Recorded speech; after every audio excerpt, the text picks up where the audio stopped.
Assalamualaikum warahmatullahi wabarakatuh. Waalaikumsalam warahmatullahi Waalaikumsalam wabarakatuh. warahmatullahi wabarakatuh. Selamat malam untuk para audiens dan dosen yang bersangkutan atau yang mengampu. Bapak sudah berani ya. Itu Malam storing bisa dijauhkan antara perangkatnya dengan perangkat yang lain agak jauh. Ya sudah nggak storing.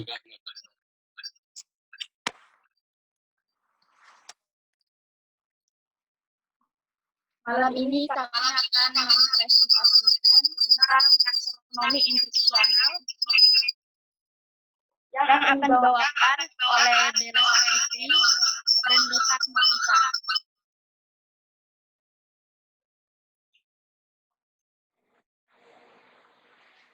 Di sini di dalam poin ini ada kata pengantar, segala puji dan syukur semata.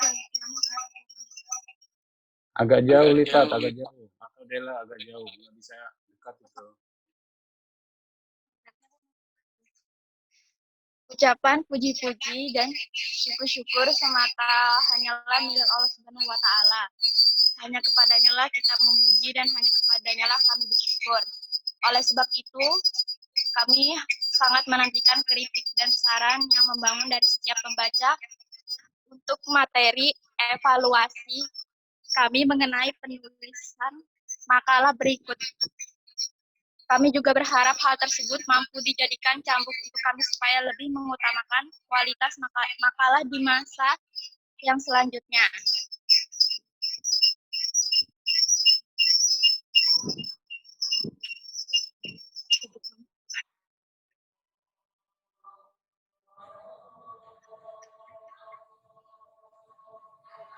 Nah, di sini ada latar belakang, yaitu dalam pendidikan taksonomi dibuat untuk mengklarifikasi tujuan pendidikan. Dalam hal ini, tujuan pendidikan dibagi menjadi beberapa domain, yaitu kognitif, afektif, dan psikomotor.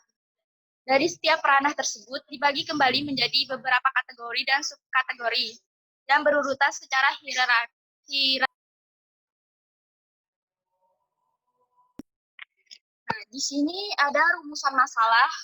Yang pertama yaitu taksonomi mendefinisikan pengertian taksonomi. Yang kedua menjelaskan taksonomi tujuan kognitif. Yang ketiga menjelaskan tujuan afektif. Dan yang terakhir yaitu menjelaskan taksonomi psikomotorik. Nah, di sini tujuannya kita akan mengetahui dan memahami definisi taksonomi dan ranah kognitif, afektif, dan psikomotorik.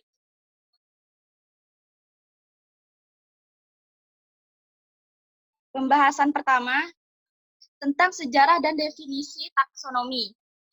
Nah, definisi taksonomi berasal dari kata Yunani kuno yaitu taksis, yang berarti penataan, dan nomia, yang berarti metode. Sehingga apabila digabungkan, taksonomi artinya yaitu metode penataan. Nah, taksonomi adalah cabang ilmu dari biologi yang mendefinisikan kelompok organisme biologis atas dasar kesamaan karakteristik dan memberikan nama untuk kelompok-kelompok tersebut. Makhluk hidup dikelompokkan menjadi takson, yaitu takson, lalu diberi peringkat dan kemudian diurutkan. Definisi taksonomi memang sangat beragam, tetapi inti dari disiplin ilmu tersebut tetap yaitu konsepsi, penamaan, dan klarifikasi kelompok organisme. Sejarah taksonomi awal. Sejak peradaban kuno, ketika manusia sudah dapat berkomunikasi, manusia tersebut akan menamai dan mengelompokkan benda-benda di sekitarnya. Nah, di sini ada 3 ilmuwan, yaitu Arpitoles, Theoparatus, dan Carl Leonus atau Carl von Linné. Nah, di sini menurut Arpitoteles, yaitu yang pertama mengklarifikasi makhluk hidup. Ia membagi makhluk hidup menjadi 2 kelompok, yaitu hewan dan tumbuhan. Istilah vertebrata dan invertebrata juga merupakan karya Arpitoteles.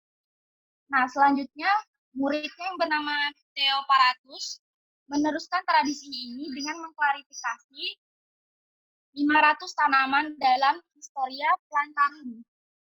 Kemudian masih banyak yang meneruskan pekerjaan ini, namun usaha secara ilmiah untuk mengklarifikasi makhluk hidup baru muncul pada abad ke-18. Singkat cerita ini adalah masa Carl van Lin yang lebih dikenal di Indonesia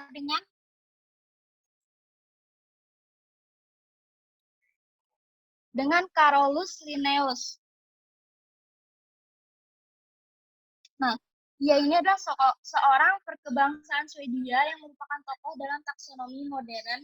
Carolus mempublikasikan jurnal yang berjudul Systema Naturae yang mengklarifikasi 4.400 spesies hewan dan 7.700 spesies tumbuhan. Dalam jurnalnya, ia masih menggunakan nama-nama yang sulit yang populer dari waktu itu, seperti Physalis annua ramosisma, Ramis ramulasis, Grabris, Polis, Dentato ceratis. Ia tahu bahwa penanaman sulit tersebut tidak akan bertahan lama, karena akan lebih banyak jenis makhluk hidup yang ditemukan, sehingga ia menambahkan nama Physalis annulata atau yang disebut dalam kasus di atas. Cara penanaman ini selanjutnya akan dikenal dengan nama binomial nomenklatur. Nah, tetapi Linnaeus adalah orang pertama yang menggunakan kata nama binomial ini dengan konsisten. Semboyannya yaitu God created Linnaeus organized. Nah, ini adalah beliau, yaitu Carolus Linnaeus.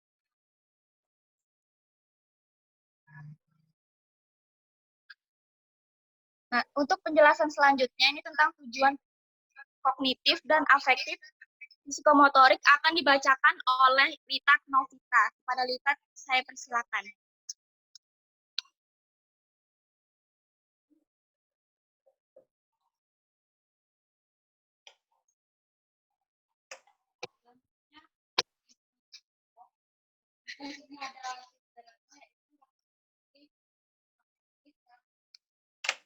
Psikomotorik. Di sini kognitif menyatakan konsep atau prinsip yang telah dipelajari yang berkenaan dengan kemampuan berpikir, intensi memperoleh pengetahuan,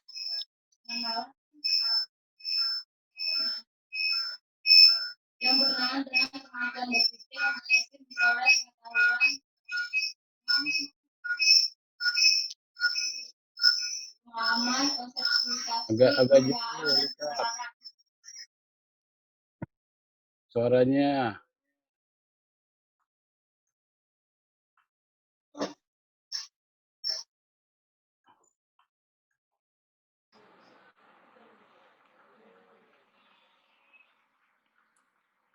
Ya. Sudah ada suaraku? Siap.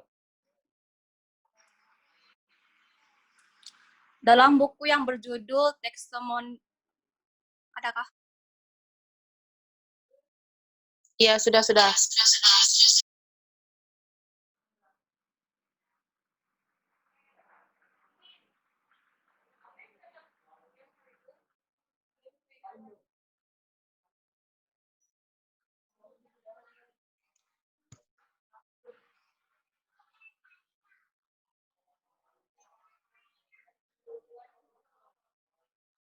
Jika saya lanjut, yang dilambangkan dengan kognitif dalam buku yang berjudul Taxonomy of Industrial Handbook. Yang pertama, dominan yang diterbitkan oleh Michael New York, Benjamin Bloom, dan F. pada tahun 1956. Yang pertama, pengetahuan. Pada jenjang ini menekankan pada kemampuan dalam meningkatkan kembali materi yang telah dipelajari, seperti pengetahuan tentang istilah, fakta khusus, konvensi, kecenderungan, dan urutan, klasifikasi dan kategori, kriteria, dan serta metodologi. Tingkatan atau jenjang ini merupakan tingkatan terendah namun menjadi persyaratan bagi tingkatan selanjutnya. Yang kedua, pemahaman. Pada jenjang ini, pemahaman diartikan sebagai kemampuan dalam memahami materi tentu yang dipelajari. Kemampuan tersebut yaitu yang pertama, kemampuan mengubah simbol dari satu bentuk ke bentuk lain. Yang kedua, kemampuan menjelaskan materi. Yang ketiga, kemampuan memperluas arti. Selanjutnya yang ketiga, penerapan. Pada jenjang ini, aplikasi diartikan sebagai kemampuan menerapkan informasi pada situasi nyata, di mana peserta didik mampu menerapkan pemahamannya dengan cara menggunakannya secara nyata. Yang keempat, analisis. Pada jenjang ini dapat dikatakan bahwa analisis adalah kemampuan menguraikan suatu materi menjadi komponen-komponen yang lebih jelas. Yang kelima, sintesis. Pada jenjang ini, evaluasi diartikan sebagai kemampuan menilai manfaat suatu hal untuk tujuan tertentu berdasarkan kriteria yang jelas. Selanjutnya yang ketiga yaitu tujuan afektif. Ranah afektif adalah ranah yang berhubungan dengan sikap, nilai, perasaan, emosi, serta derajat penerimaan dan penolakan suatu objek dalam kegiatan belajar mengajar. Yang pertama, revising atau penerimaan. Kategori ini merupakan tingkat efektif yang terendah yang meliputi penerimaan masalah, situasi, gejala, nilai, dan keyakinan secara pasif. Yang kedua, menanggapi. Kategori ini berkenaan dengan jawaban dan kesenangan menanggapi atau merealisasikan suatu yang sesuai dengan nilai-nilai yang dianut masyarakat, atau dapat pula dikatakan sebagai menanggapi adalah suatu sikap yang menunjukkan adanya partisipasi aktif untuk mengikutsertakan dirinya dalam fenomena tertentu dan membuat reaksi terhadapnya dengan salah satu cara. Selanjutnya yaitu penilaian.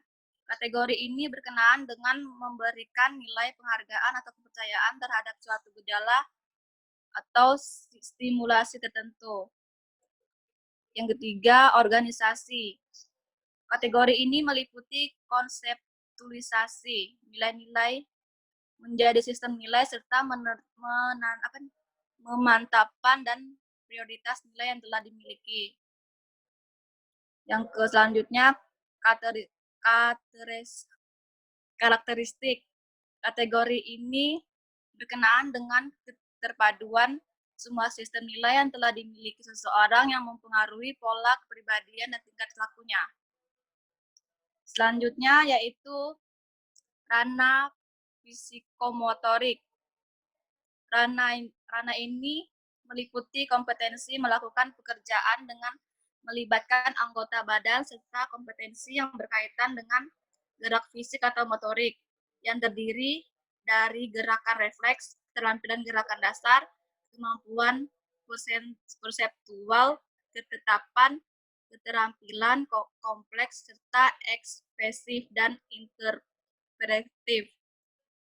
Kategori yang termasuk dalam ranah ini adalah yang pertama, meniru kategori. Meniru ini merupakan kemampuan untuk melakukan sesuatu dengan contoh yang diamatinya walaupun belum dimengerti makna ataupun hakikatnya dari keterampilan itu.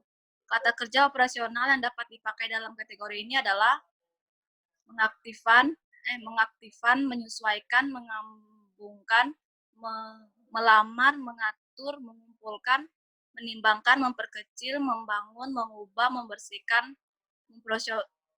memposisikan, dan mengonstruksi. Yang kedua, manipulasi. Kategori ini merupakan kemampuan dalam melakukan suatu tindakan serta memiliki apa yang diperlukan dari apa yang diajarkan. Kata kerja operasional yang dapat dipakai dalam kategori ini adalah mengoreksi, mendemonstrasikan, merancang, memilah, memilih, memperbaiki, mengisi, menempatkan, membuat, dan mencampur.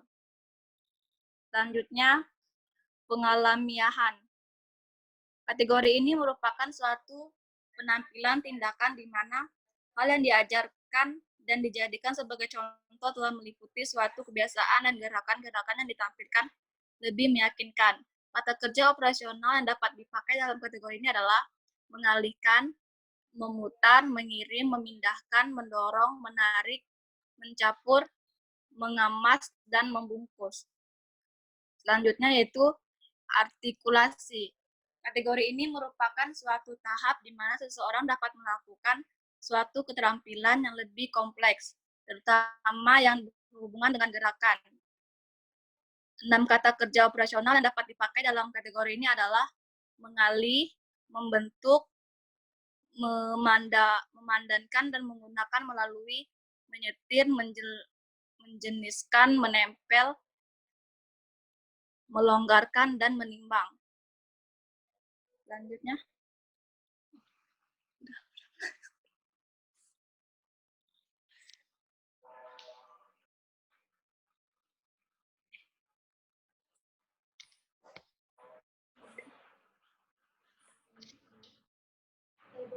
Ini adalah tabel-tabel dalam bentuk ranah psikomotorik.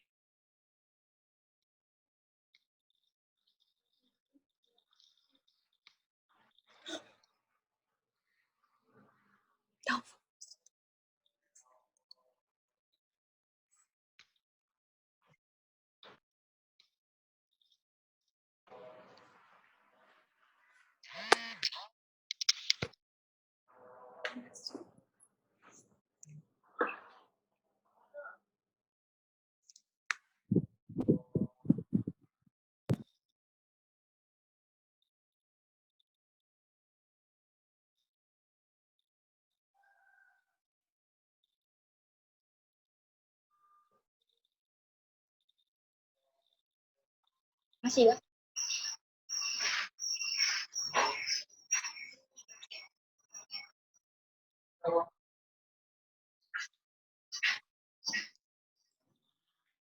Nah, dan dalam tabel ini bisa kita lihat ada kata kerja dalam ranah psikomotorik, kognitif, dan afektif.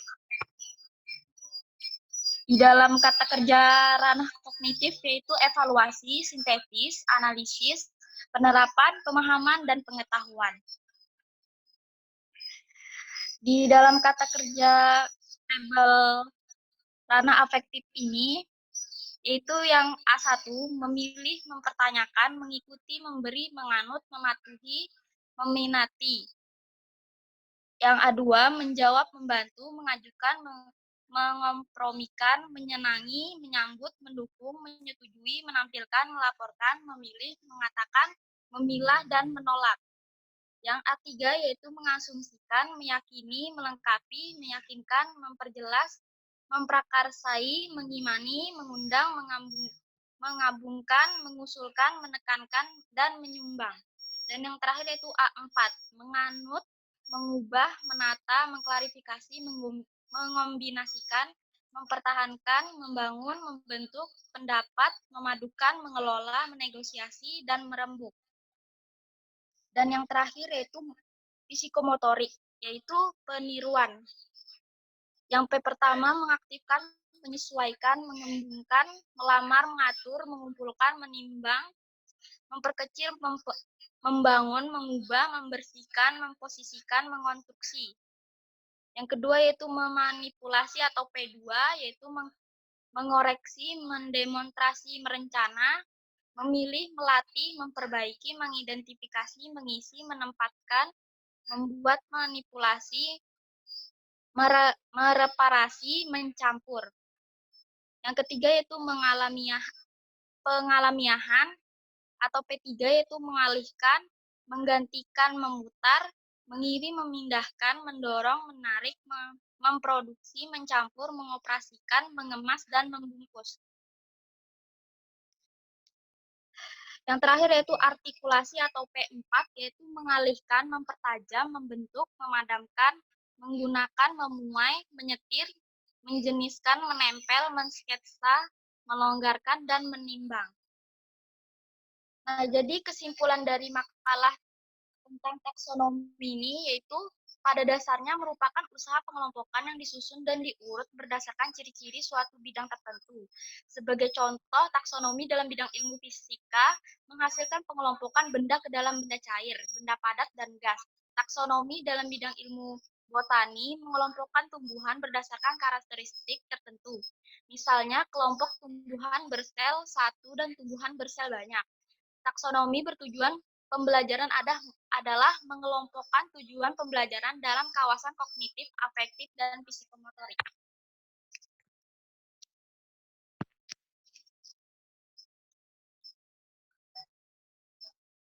Baik, persilakan. Dari penjelasan kami, mungkin ada yang ingin ditanyakan? Kata taksonomi itu memang berasal dari kata atau bahasa Yunani dari kata tasein yang berarti untuk mengelompokkan dan nomos yang berarti aturan. Taksonomi dapat diartikan sebagai pengelompokan suatu hal yang berdasarkan hierarki atau tingkatan tertentu. Di mana taksonomi yang lebih tinggi bersifat lebih umum dan taksonomi, ya silakan yang angkat tangan, ada apa? Lebih rendah bersifat spesifik. Ada yang ditanyakan? Tadi ada yang angkat tangan? Tidak ada? Kita lanjutkan.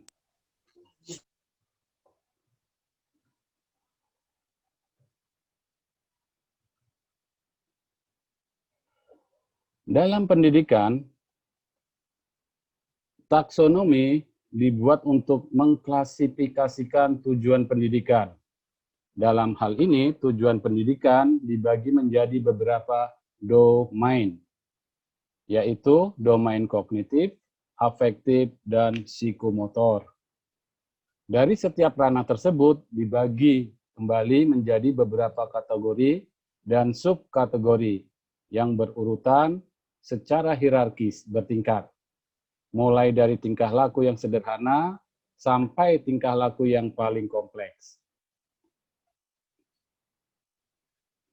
Tingkah laku dalam setiap tingkat diasumsikan menyertakan juga tingkah laku dari tingkat yang lebih rendah.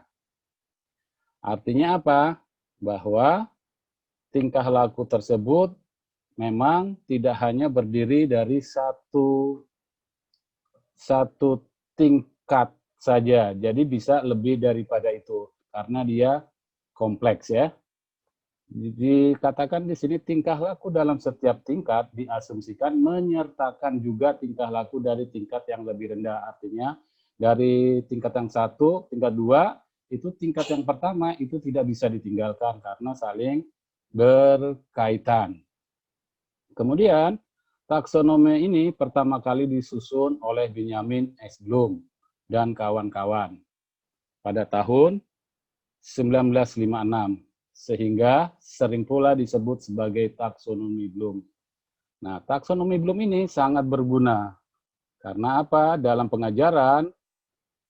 pengajaran guru itu harus mengetahui bagaimana taksonomi ini dipraktekkan di dalam pembuatan soal ataupun instruksi-instruksi kepada murid kita.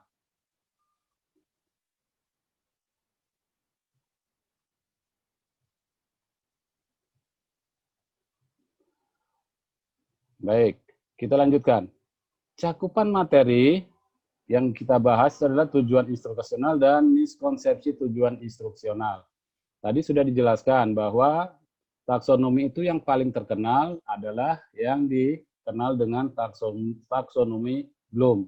Tetapi di sini ada beberapa tingkatan. Pertama, taksonomi tujuan kognitif. Bukan hanya Bloom, tetapi ada Gardner, ada Merrill, ada Gerlach, dan Sullivan. Ya, tokoh-tokohnya ini. Kemudian taksonomi tujuan psikomotor itu tokohnya adalah Hero. Sedangkan taksonomi tujuan afektif tokohnya adalah Krathwohl, Martin, dan Briggs.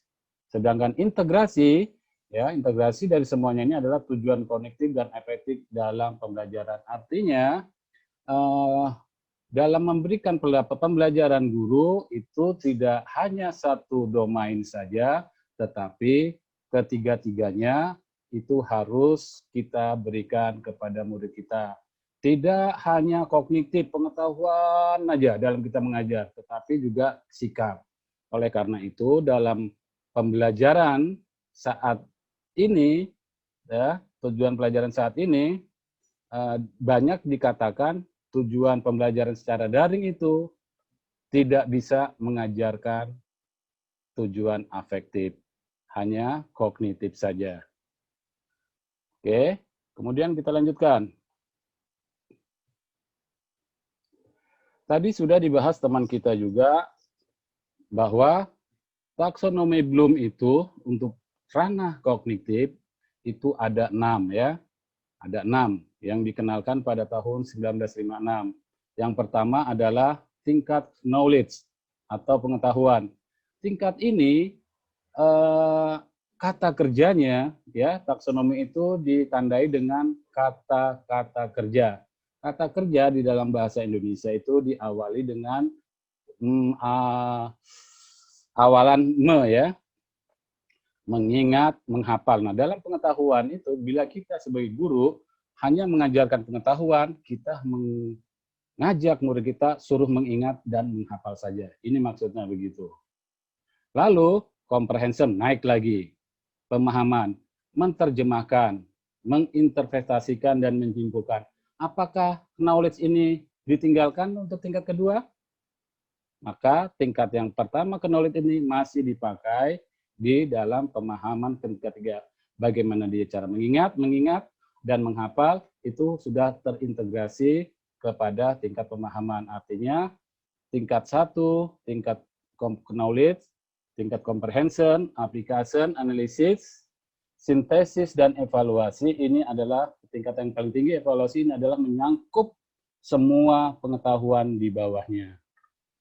Baik, comprehension. Comprehension itu biasanya yang kita pakai itu adalah menerjemahkan, murid-murid kita bisa untuk menerjemahkan dalam pembelajaran bahasa Inggris, bahasa Jerman, bahasa Arab, dan lain-lain. Itu menerjemahkan. Baru menginterpretasikan dari kalimat-kalimat atau bacaan-bacaan, itu kita meminta siswa-siswa kita untuk menginterpretasikan, menyimpulkan dari bacaan tersebut. Itu adalah pemahaman. Kemudian naik lagi ke tingkat ketiga, penerapan. Apa sih taksonomi yang ketiga ini aplikasinya? Adalah menggunakan konsep, prinsip, dan prosedur untuk memecahkan masalah. Ini sudah tengah-tengah penerapannya.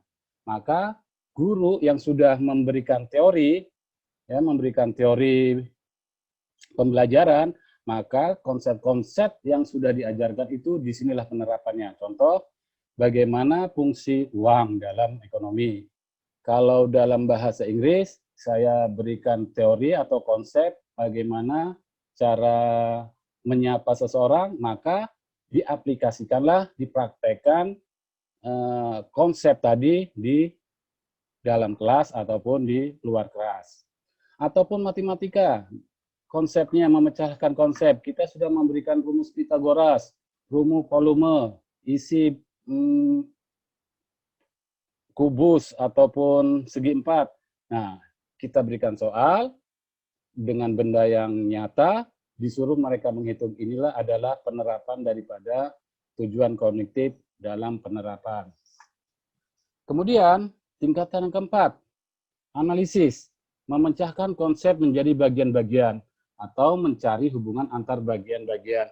Ini sudah tingkatan yang keempat, maka lebih tinggi lagi tingkatannya, diminta murid-murid kita untuk memecahkan konsep menjadi bagian-bagian yang menjadi bagian konsep tersebut. Atau mencari hubungan antar bagian-bagian. Contohnya bagaimana?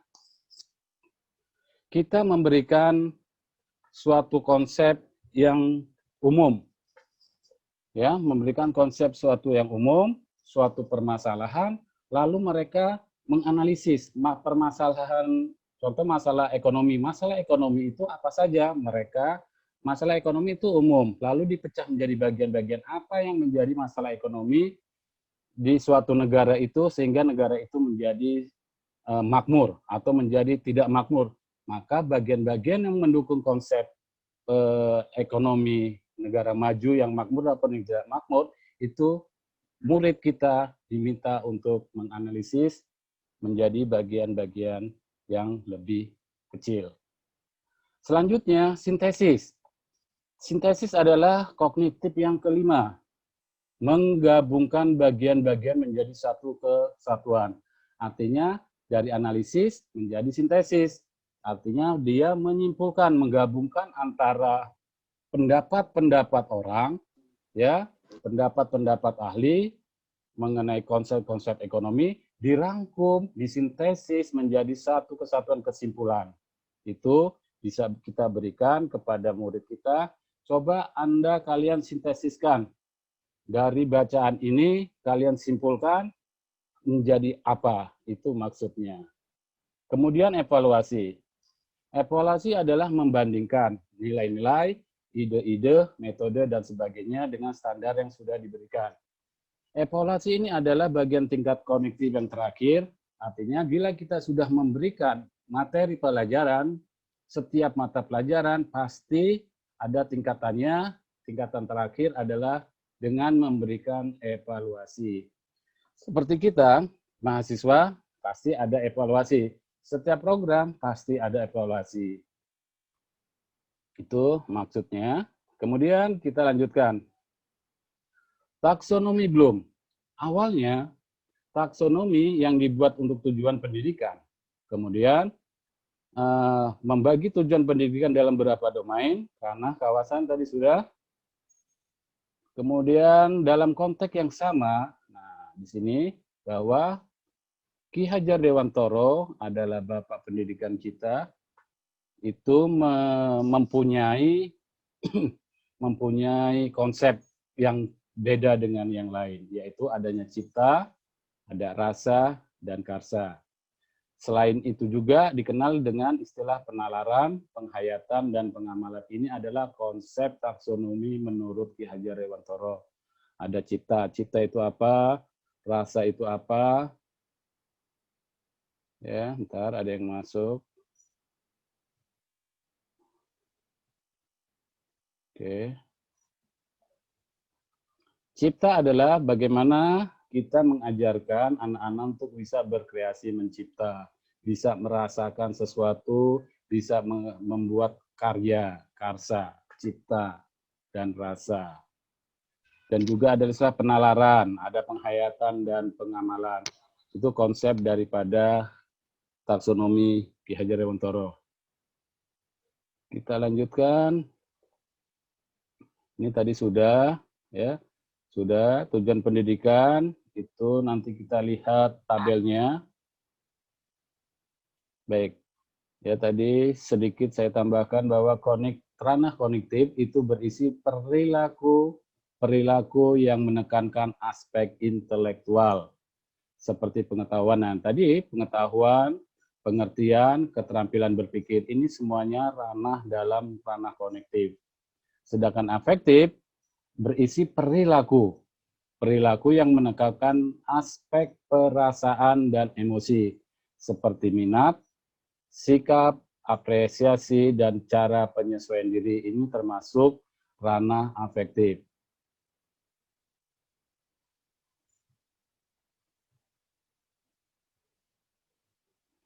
Kemudian ranah psikomotorik berisi perilaku-perilaku yang menekankan aspek keterampilan motorik seperti tulisan tangan, mengetik, berenang, mengoperasikan mesin, meloncat, berlari, ya. Yang kegiatan-kegiatan menggunakan bagian tubuh kita itu namanya termasuk ranah psikomotorik. Saya ulangi lagi, ranah kognitif itu seperti pengetahuan, pengertian, keterampilan berpikir. Sedangkan ranah afektif berisi minat, sikap, apresiasi, dan penyesuaian diri. Kemudian ranah psikomotorik, contohnya tulisan, tangan, mengetik, berenang, berlari, melompat, dan lain sebagainya. Kita lanjutkan.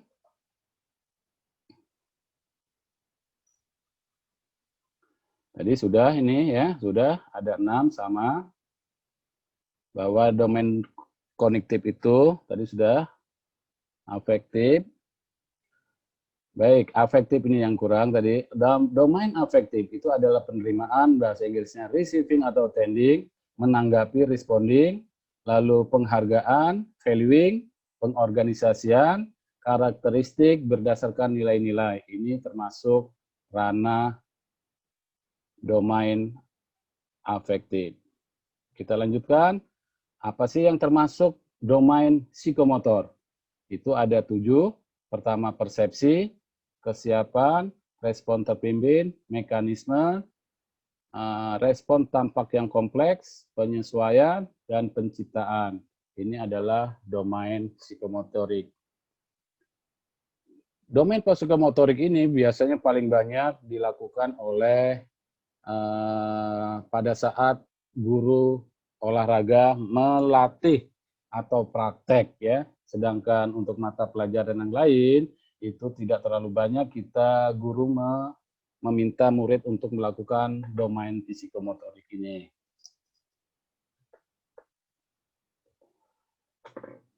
Baik, ini adalah tabel ya, tabel yang sudah diperbarui. Tadi diingat tahun berapa taksonomi Bloom? Ini direvisi oleh taksonomi Bloom sendiri pada tahun 2001. Kalau taksonomi Bloom yang lama itu C1 sampai 6, yang revisi itu juga sampai 6, tetapi ada perbedaannya. Kalau yang lama itu dimulai tadi knowledge, pengetahuan, pemahaman, comprehension, aplikasi, analisis, sintesis, dan evaluasi, tetapi revisinya menjadi mengingat, memahami, mengaplikasikan, menganalisis, mengevaluasi, dan yang terakhir mencipta. Ini yang revisi. Jadi nanti kita pakai yang revisi saja. Tapi juga tidak meninggalkan pengetahuan kita tentang taksonomi Bloom yang lama.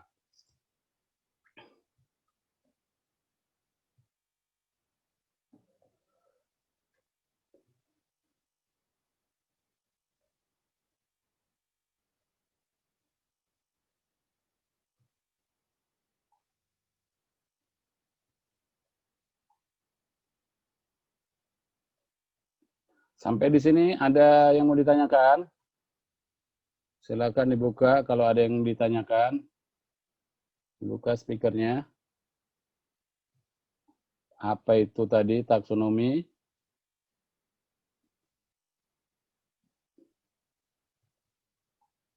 Ada?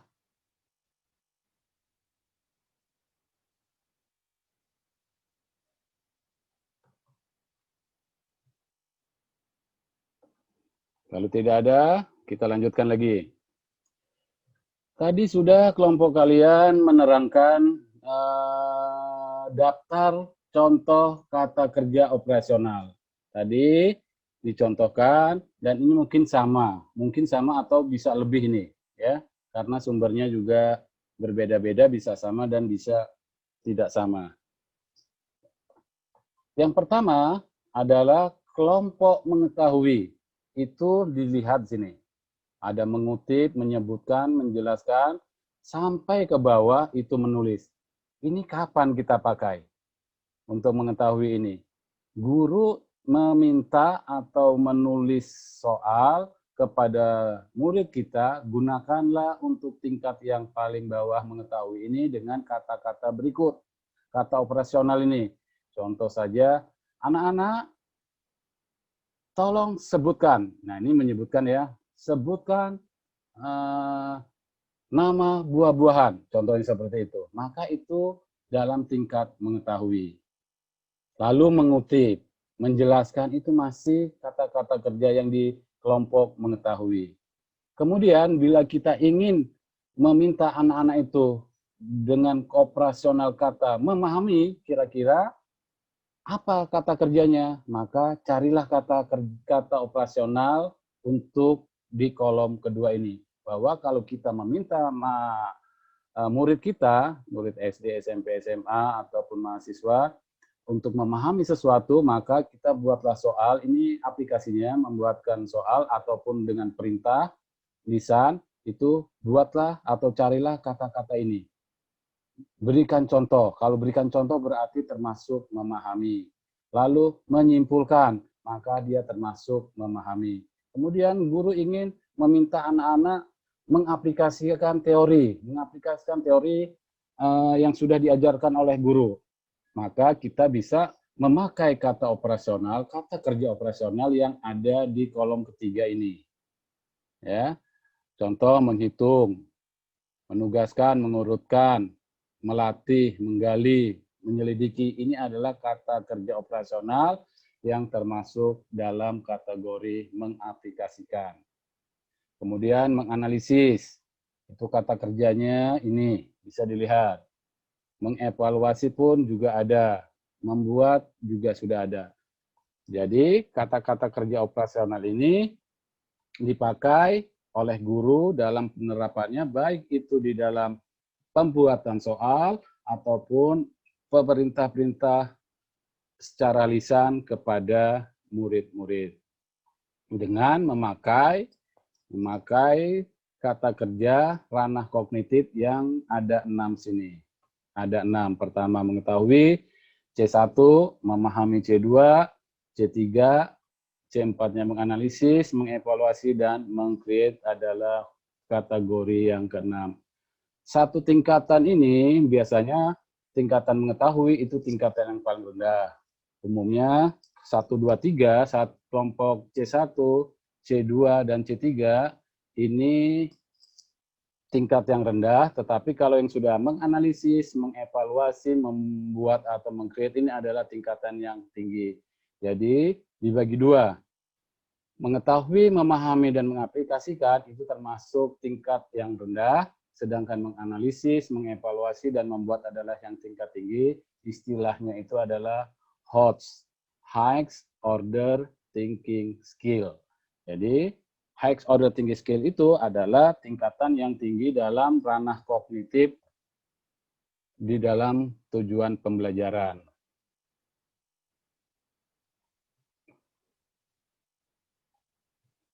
Kita lanjutkan.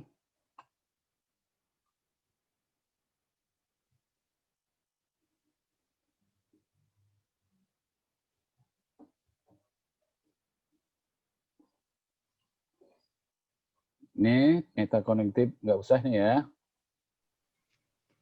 Teori metakognitif. Oke.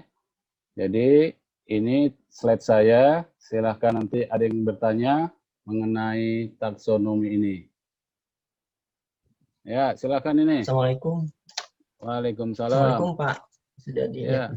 Mohon izin Pak, saya mau bertanya Pak. Iya. Tadi kan dijelaskan untuk yang Hermansyah. yang silakan, taksonomi Hermansyah. kognitif kan. Baik Pak, terima kasih. Tadi untuk taksonomi kognitif itu kan terbagi antara C1, 2, 3, 4, 5, 6 ya Pak ya. Iya. Nah, di situ kan bagi seorang guru kan dia dalam membuat soal kan mengambil kata kerja yang ada di taksonomi kognitif tadi. Iya, Nah, yang betul. pertanyaan saya, apakah semua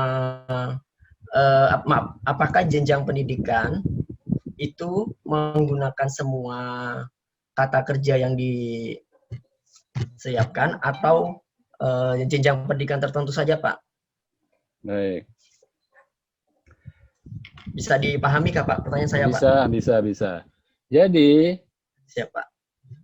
sepengetahuan saya bahwa namanya kata kerja operasional itu mulai dari C1 sampai C6 itu setiap jenjang tidak bisa dipakai. Contoh, ya, tingkat SD. Tingkat SD itu sudah berbeda dengan tingkat SMP dan sampai tingkat SMA. Jadi kita bisa memilih antara C1 sampai C6. Kalau anak SD dipakai untuk C6, kita berikan C6, apakah mampu mereka? Ya, setahu saya itu sampai C4 atau C3 saja untuk tingkatan anak-anak SD, untuk anak SD. Beda dengan tingkatan SMP. Nah, SMP itu sudah dimulai sampai ke 6 bisa 6, C6. Sampai SMA ke atas itu sudah sampai kognitif C6. Sedangkan untuk SD itu menurut saya masih di bawah ya. High order thinking-nya itu C5, C6 itu tidak bisa itu. Nggak mampu. Coba kita lihat lagi. Coba kita lihat C6 itu. Bentar.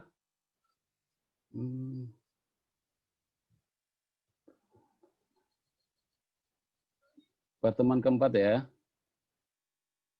Oke.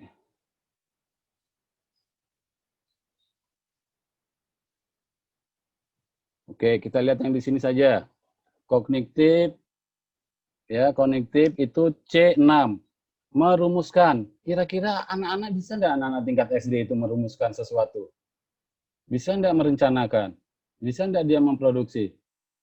Tapi dalam arti yang kompleks ya. Kalau hanya untuk yang tingkatan tidak kompleks, saya pikir masih bisa nih merumuskan. Coba anak-anak urutkan ini, merumuskan ini. Gimana itu menurut kalian? Ini kata kerja salah satu dimensi proses kognitif. Ya, yang saya katakan tadi untuk C4, C5, C6 ini adalah tingkat yang tinggi, sedangkan C1, C2 itu tingkat yang rendah atau L, low order thinking skill. Sedangkan C4, C5 itu termasuk HOTS atau high order thinking skill. Jadi kalau tingkat anak-anak SD diajarkan C4, C5, C6, apalagi C6 aja, itu menurut saya tidak mampulah anak-anak SD untuk diberikan tingkat membuat yang kompleks. Kalau membuat seperti ada membuat apa ya, kalau kira-kira di SD itu ya, membuat prakarya, itu kan kita bisa lihat ya, pasti dibantu sama orang tuanya itu. Tidak banyak atau sedikit yang bisa mampu itu. Ya, itu menurut saya jawabannya begitu. Hermansa, mungkin ada pendapat yang lain, silakan. Karena pengetahuan kita bisa berbeda-beda. Kalian sudah membaca dahulu, ataupun saya belum mengetahui itu jawaban saya. Baik, kalau tidak ada, akan saya akhiri. Sebelum saya akhiri, saya masih memberi kesempatan kepada kelompok 1 dan kelompok 4, ya, kelompok 1 dan kelompok 4 untuk mencari waktu mempresentasikan tugas yang sudah kalian dapat. Sampai akhir nanti ya, kalau tidak melakukan presentasi, ya mohon maaf saja, bahwa nilai untuk presentasi itu tidak ada. Ya, saya harapkan kelompok 1 dan kelompok 4 yang memang sudah terjadwal, silakan cari waktu, baru konsultasi kepada ketua tingkat, ataupun hari apa, silakan nanti lapor ke saya untuk melakukan presentasi. Sayang kalau tidak dilakukan presentasi. Apa masalahnya?